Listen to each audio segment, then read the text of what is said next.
শীতের সময় আওয়ার লগে লগে আমরা শরীরে গোলাপ জল লাগাই, কারণ শরীর ফাটা যায়, ঠ্যাং ফাটা যায়, ঠোঁট ফাটা যায়, সেই কারণে আমরা শরীরে গোলাপ জল লাগাই। গোলাপ জল ফ্যাক্টরিতে কী হিসাবে তৈরি হয় এই গোলাপ জল আপনাদেরকে পুরো এই ভিডিওর মধ্যে আমি দেখাবো।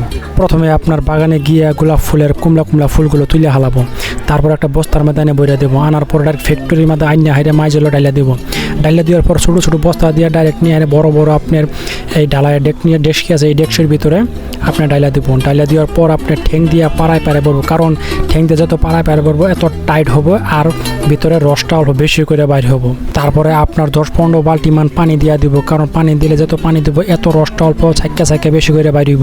এরকম আরও 10-15টা ডেক লাগাই নিয়ে আছে, সবগুলো ডেক ফুল করে দিব গোলাপ ফুলের ফুল দিয়া। তারপর কাদা মাটিতে লম্বা লম্বা রোল করে নেবো, কারণ রোল করার মধ্যে আপনার ডেস্কের উপরে দিয়ে দেবো, কারণ ডেস্কের উপরে দিয়ে দিলে বস্তুটা টাইট হবে যাতে হাওয়াটা না বাইর হয়। তারপর উপরে আপনার ডাকনা লাগাই দেবো, ডাকনা লাগাই দেওয়ার সবগুলো এভাবে করে আপনার কাদা মাটি লাগাই লাগে উপরে সবগুলো ডেকের উপরে আপনার ডাকনা লাগাই দেবো। এবার আতর দিয়ে বাড়ি দিয়ে দেবো যাতে অল্প হাওয়া যাতে না বাইর হয়।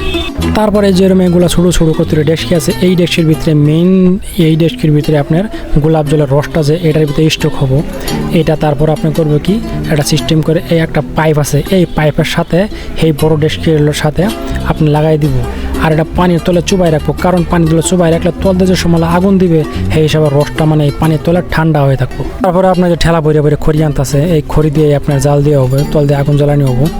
কমসে কম 2-3-4 ঘন্টা আপনার আগুন জ্বালানিয়ে জাল দেওয়া হয়। জাল দেওয়ার পরে তারপর আপনার তুললে হালাবো। এই দেখুন ডেস্কির অবশেষে আপনার ভিতরে গোলাপ জল জমে গেছে। এখন নিয়ে হয় আপনার বাইরে যে কোনো একটা বড় ট্যাঙ্কি বা আপনার যে কোনো জায়গায় আপনার স্টক করবে। দেখুন অবশেষে দেখতে পাচ্ছেন গোলাপ জল তৈরি হয়ে গেছে।